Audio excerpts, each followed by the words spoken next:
Hi there. Thank you so much for joining us and welcome to Alive and Well Community's Daily Dose of support.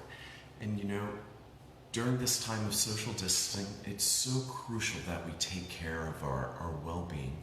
And so in these short, brief episodes to follow, and today we're going to really be talking with regional and community experts about what it means to be taking good care of ourselves and how that tangibly looks. And so we hope that you join us for this conversation and all the future conversations. Now, today we're really going to be focusing on what is self-care and how does it look? So for that, we have with us LaCrissa.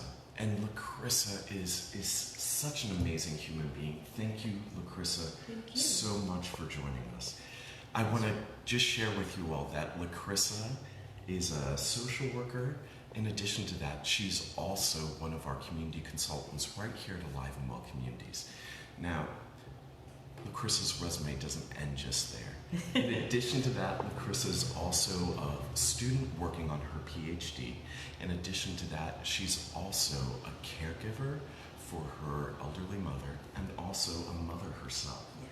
So LaCrissa, thank you so very much for joining us. I know you're busy, and thank you all out there for joining us too. Now for you all joining us out there, please join in the conversation. Type in the chat box below. We'll answer any questions you have, and also we encourage you to share suggestions that you do for your own self-care. So LaCrissa, let me start by asking you, with all those hats you wear and given the circumstances we're in currently, how is it you do everything you do? I would say a lot of prayer first. Got to have a conversation with who I know creates the space for me to be who I am every day.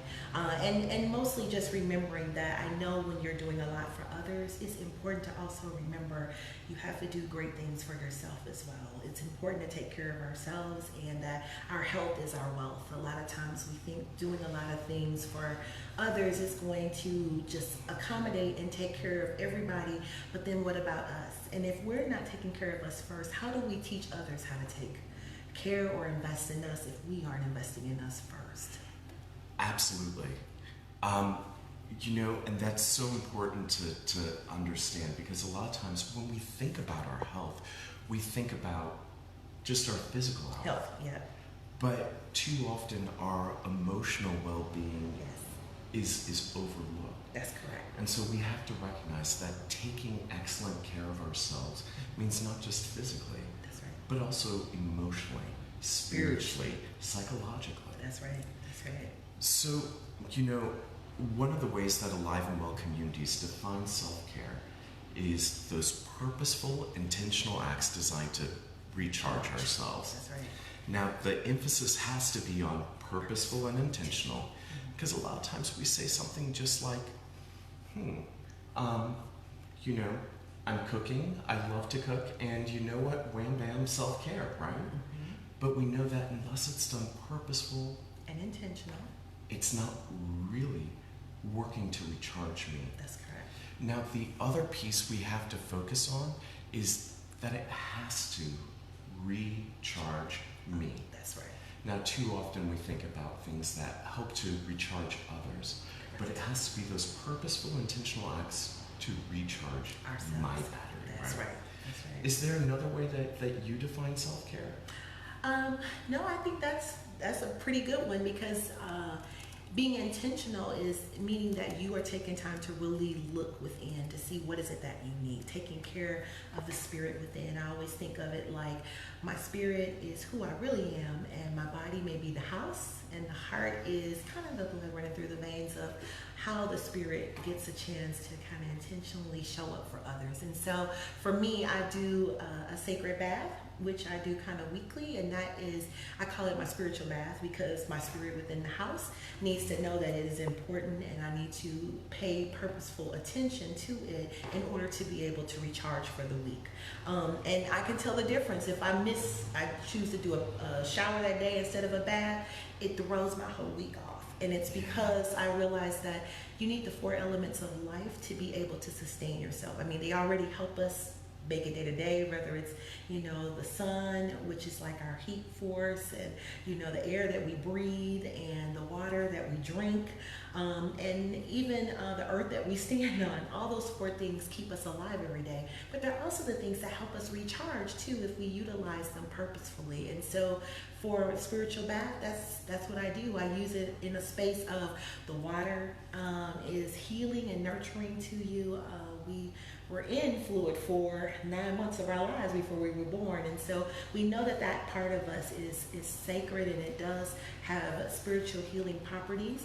And then the earth, to have some herbal tea or some essential oils or a Dead Sea salt or a pink Himalayan salt, or as some of our elders always said, Epsom salt, to help with those muscles and to detox our bodies, as well as, then making some deep breaths happen while you're in that water, to remember to sustain your life with deep breaths that kind of recharge you and remind you that you're alive and to be in the now.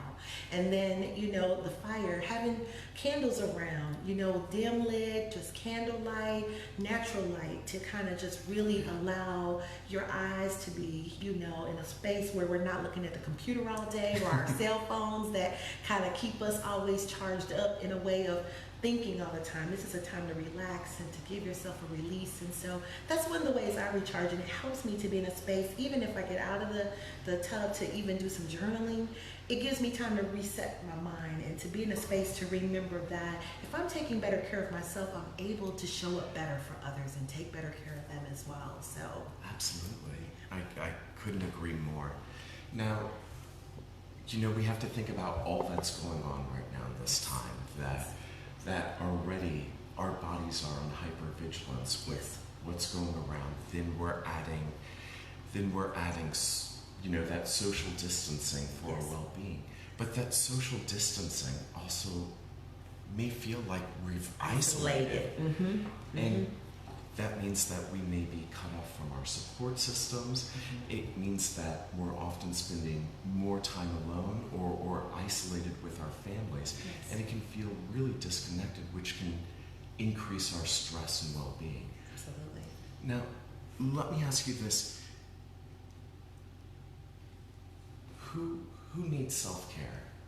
Oh, we all need self-care. But I think it can also be a time to remember how important it is to connect to people. Because I think a lot of times we take things for granted, like time, like, opportunities, like space sometimes, until it starts to be limited. Once we are put on a control of you only can do this for so much, or you can only do it with this many people, then you become more conscientious of, okay, maybe I need to reach out. I've heard a lot of people talk about they've been reaching out to a lot more of their family members to see how they're doing, because they hadn't heard from them in a while, just to make sure they're okay. So even though this is a time that is very challenging and we see a lot of things going on that we don't totally understand, one thing I do understand is making us more conscientious that how important connection really is, and how important that can be a self-care, to check in on people you care about and to see how they're doing, to be purposeful in how we reach out to our friends, to even check, hey, are you doing okay today?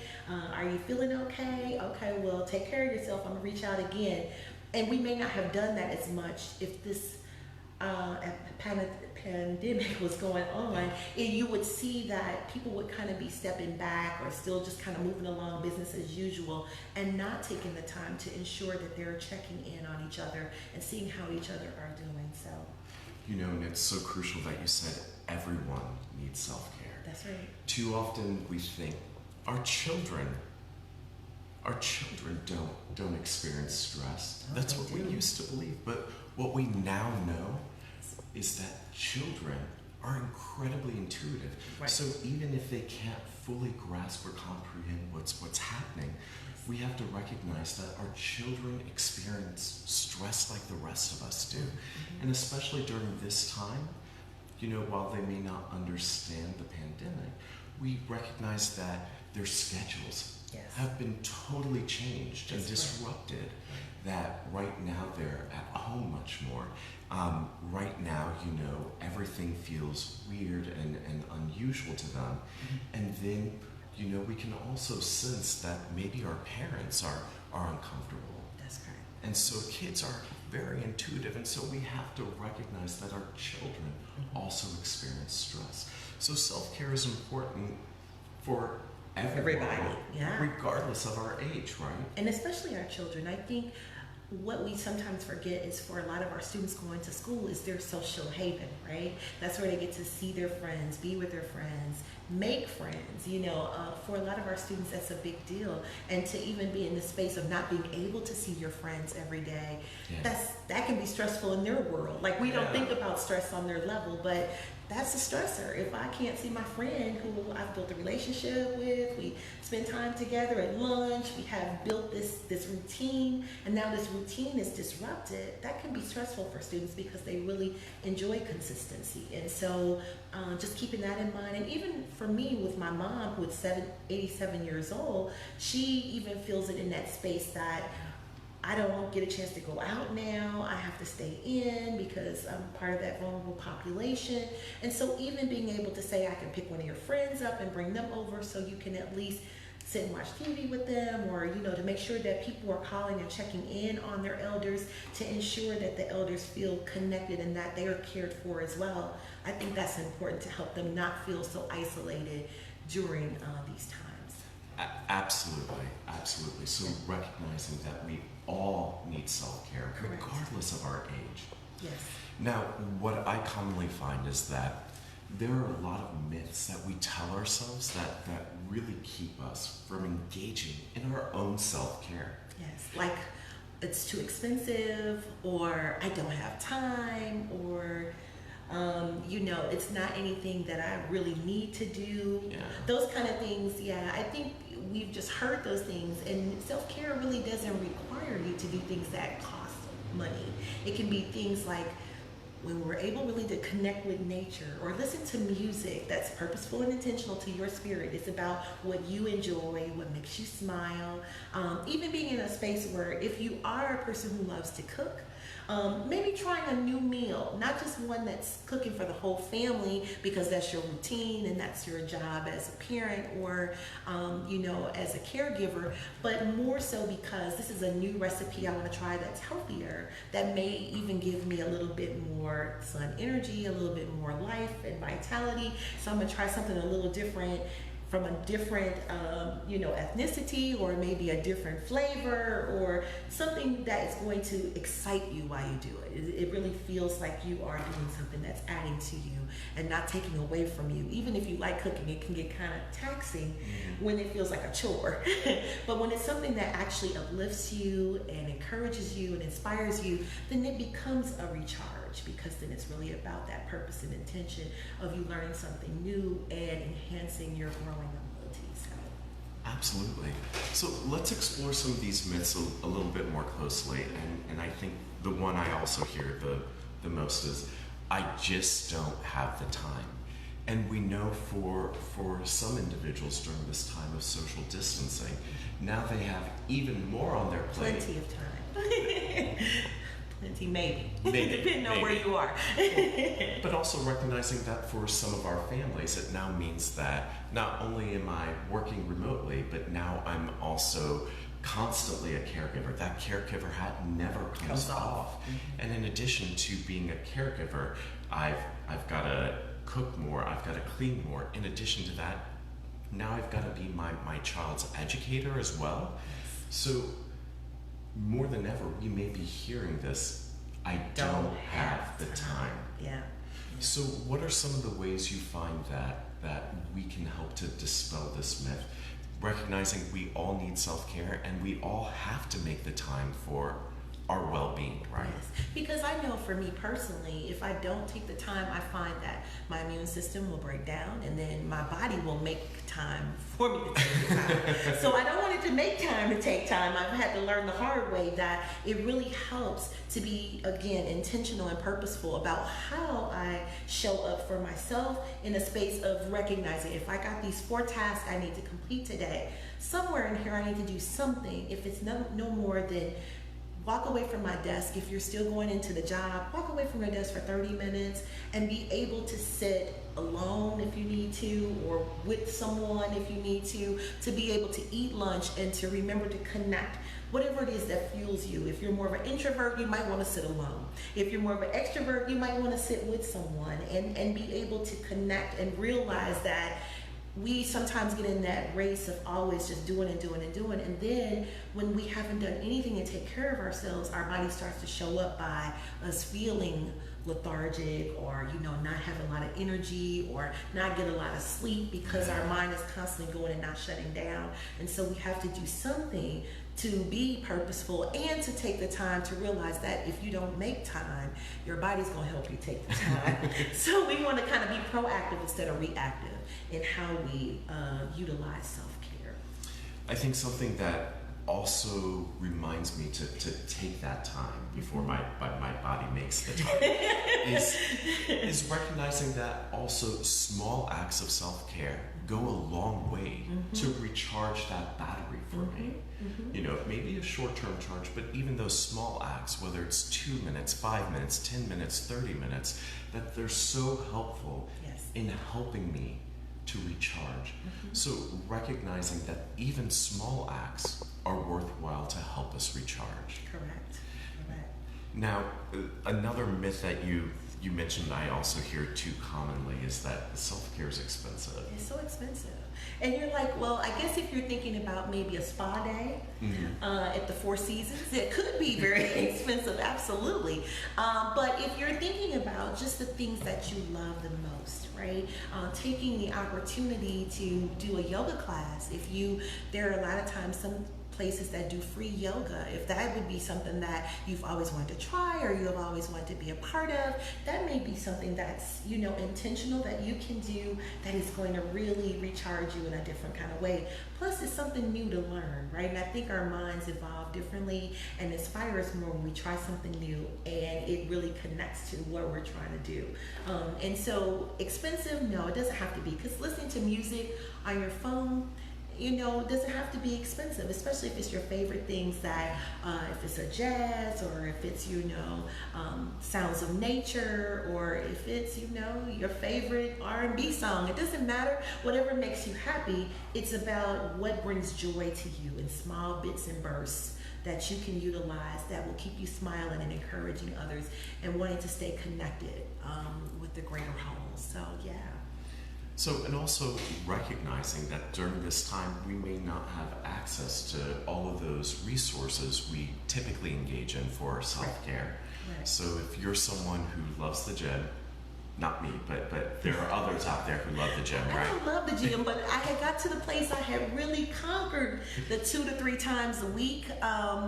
And then my gym shut down. So I don't have that outlet now. I have to kind of recreate at home. Absolutely. Where I had created a routine that was becoming healthier for me. And it took a long time to get to that place, but this was one of the things that was kind of, I saw as a setback, but a new way to be challenged, to think, okay, how can I think outside the box? And so thinking outside the box means now, from going to the gym, it looks like I'll be doing some of the line dances I've learned at home alone, but at least I still get an opportunity to still get movement in and have a little bit of time and energy still on task. So, yeah. Absolutely. And I love that idea of being innovative too. So during this time, how can we be really innovative in how we take excellent care of ourselves? And I have to say, and I think for some folks, especially now more than ever, one of the myths I commonly hear is self-care is selfish. That as a caregiver, I've got so many different responsibilities that I've got to take care of my partner, I've got to take care of my children, I've got to take care of other family members who I may be the caregiver for. And so a lot of times we hear that self-care is just selfish. And then, in addition to that, I think there are also a lot of gendered pressures as well as cultural pressures that really help to ingrain that message. But how is it that you combat that message that No, self-care isn't selfish. It's vital for me to do what I do. And I think probably before working very closely in the space of Alive and Well, I probably even thought that myself, because I feel like being a social worker, we're taught to be altruistic, and to really look out for others and be caregivers and caretakers and advocates for others all the time, that you start to feel if you're taking time to do things for yourself when there's so much that needs to be done for others, you are being selfish. Until I recognized that it's really crucial that one of the things I remember during our training that really stuck with me, and that was about when we take a plane, they typically tell you if anything happens, you want to make sure that you're putting a mask on yourself first before you can help the person next to you. And that resonated with me because it's absolutely true. Like, you don't realize if you are sick, if you are, not available for others because your health has depleted and you didn't take care of yourself, then you let people down even more because you're not there to be the person they depend on or they care about, or they actually get an opportunity to, connect with in the way that they always do because you're sick. Now they have to worry about you. So if you're taking care of yourself, if you're ensuring that you are putting your health first, you're making your health be your wealth, and then you're able to spread that wealth even better among others and still continue to do the things you love for the people you love because you've taken care of yourself. Then you no longer see it as selfish because you've put that mask on yourself to ensure that you can continue to put it on others. Yeah, and so just recognizing that we can't pour from an empty cup. We cannot pour from an empty cup. Yeah, and none of us like to have an empty cup long, right? Yeah. Yeah. I know when my battery's drained, I'm not showing up as the best version of me. That's right. And I think about that little Energizer Bunny commercial that when the battery is drained, we just don't operate. Yes. So recognizing how we have to purposely and intentionally recharge that battery. Now, I want to ask, for those of you who are joining us live, what are some of the other myths that you've either heard about or personally that get in the way of you taking excellent care of yourself, making sure that battery's recharged? And as we're waiting for responses to come in, I also want to ask you, Lacrissa, what are some of those other myths, maybe for you personally, or myths that you've heard that keep people from recharging that battery? To recharge the battery. Probably that, I think the biggest one is the one about selfishness, that you are being selfish if you are taking time to do things for yourself, and especially if you're a mom, and you are a wife, or you are a caregiver, or you are a person who is the one everybody comes to, the rock, so to speak, of a community or of an organization. You're the person that everybody comes to. They expect you to just constantly be able to be in that space to show up for everyone, but not realizing that if you aren't taking care of you, you can't be there to show up for them. And I think we teach people how to treat us. I think Maya Angelou said that we teach people how to treat us. And a lot of times, if we don't take care of ourselves, we're not teaching people that we're of value and that what we do matters, and that we have to take care of us and show up loving us before we can ever show other folks how to love us as well in the way we need to be loved. So, Yeah. So, and I also think that selfishness one is sometimes the hardest myth for us to conquer, right? Yeah, because that one kind of goes with the gender one that you were talking about, that women are just supposed to constantly be in that caregiver role and just keep giving and not recognize how important it is to take care of their inner self so they can continue giving. If that is where they are and what they do, you have to take care of yourself in order to be able to give for others. So, yeah. So, absolutely. So, are you taking good care of yourself? So, I want to see, do we have any myths that others have heard? And it looks like responses are still coming in.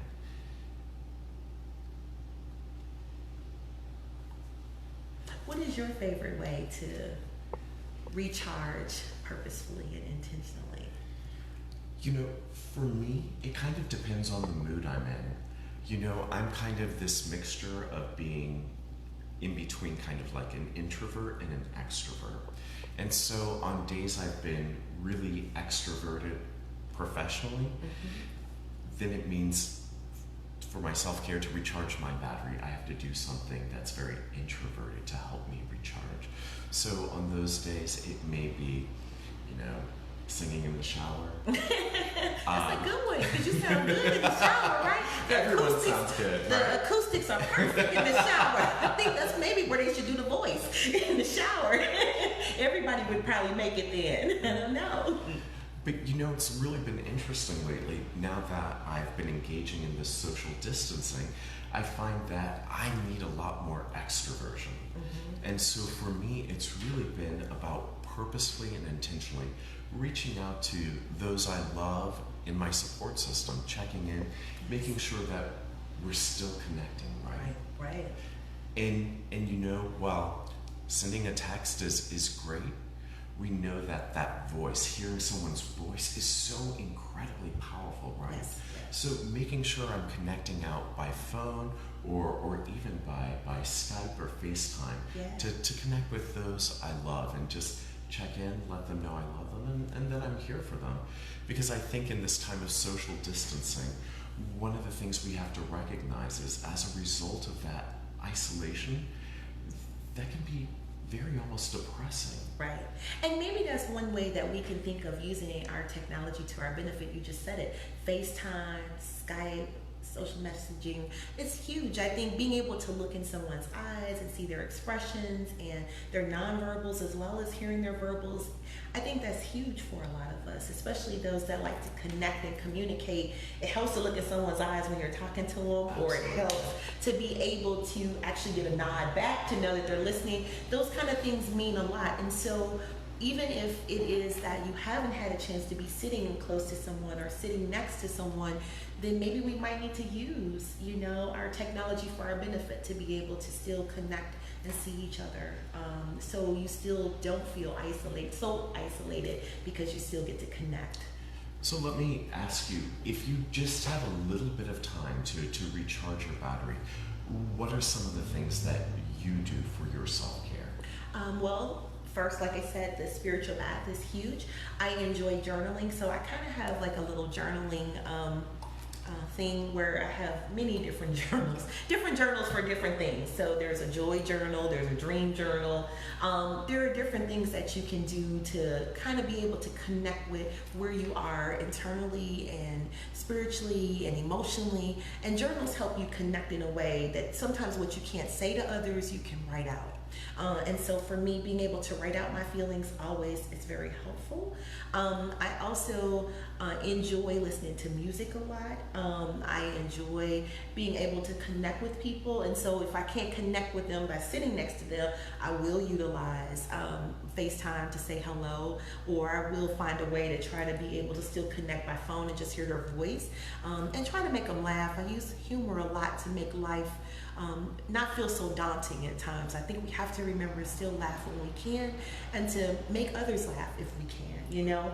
I think humor goes a long way. It's a very healing force and very healing power when we can utilize it and connect with people and remind them that even though things may not be always understood what's happening around you, but humor can lighten the moment and help us remember that we are still here in the now together. So those are just some of the things that I kind of use. I heard a really great suggestion from a friend the other day that now in this time of social isolation, this friend is starting to handwrite letters to people they love, right?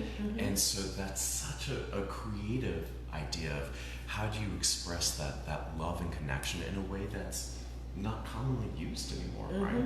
I don't remember the last time. Or even a thank you card, because I don't think we thank each other enough. Sometimes it's nice just to have someone that will listen to you, or thank someone for being in your life. I mean, I think it's important to let people know, especially in times like this, how important they are to us. And even if we can take a card that just says thank you, and they're like, well, what is this for? And when they read it, it's like, thank you that you are a part of my life. Thank you for being in my life. Thank you for showing up for me on days that I don't always show up for myself. Thank you for just being able to hear me when sometimes I don't know what I'm saying. Sometimes our silence, is all we have to show where we are. But then when someone can still hear even past that silence, that's something that is a gold beyond any treasure, you know? And so we want to be able to tell people how they, you know, really measure in our lives and how important they are. So I think that helps validate everyone. It validates you for being able to say it to them, but it validates them to know they're glad to be there for you. And it keeps our connections and our support systems, I think, very in place for us. Absolutely. Well, LaCrissa, thank you so much Thank for you. joining us Thank you. today. And now to you, the audience, we want to encourage you to do something for your self-care today. And so in the comments below, we want to know, what is it that you're going to do, even if you just take 2 minutes to purposefully and intentionally recharge your battery. So go ahead and post below, share that, and then also make sure that you share a link to this conversation to anyone and everyone in your life who you know needs that daily dose of support, because together we can build an alive and well community, even during this time of social distancing. Now, just a quick peek for tomorrow. We want to share with you all that tomorrow we will be talking about mindfulness and how to integrate mindfulness in all different ways, regardless of who you are. So join us as we work to expand that toolkit in that daily dose of self-care. Thank you so much for tuning in. Share with others and make sure you're taking excellent care of yourselves.